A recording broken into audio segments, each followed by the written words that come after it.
Bonjour et bienvenue si vous nous rejoignez sur France 24. À la une de cette édition, la canicule atteint son pic en France.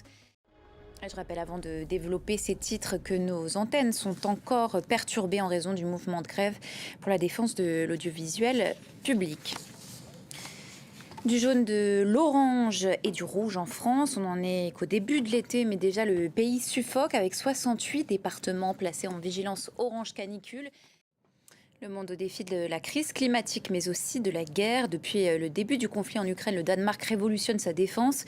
D'ici à la fin de l'année, le pays consacrera au secteur 3,2% de son produit intérieur brut à ce secteur contre à 2,3% l'année dernière.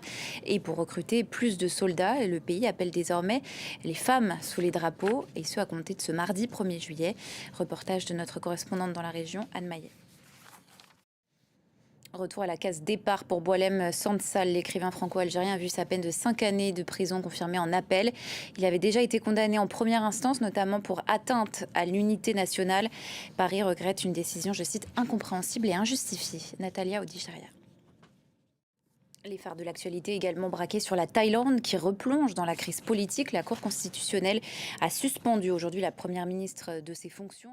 Correspondance sur place signée Constantin Simon. C'est une évolution majeure pour la Syrie. Ce lundi, Donald Trump a acté le réchauffement des relations diplomatiques américaines avec les nouvelles autorités de Damas. Il a signé un décret qui met officiellement fin aux sanctions américaines contre le pays, hormis celles contre Bachar el-Assad et ses associés. Le détail avec Ludovic de Foucault. La bande de Gaza toujours sous feu israélien malgré les appels renouvelés au cessez-le-feu.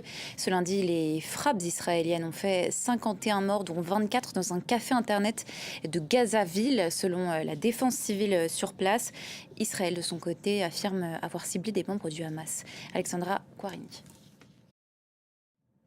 C'est la fin de cette édition. Merci pour votre attention. Tout de suite, votre magazine Reporter.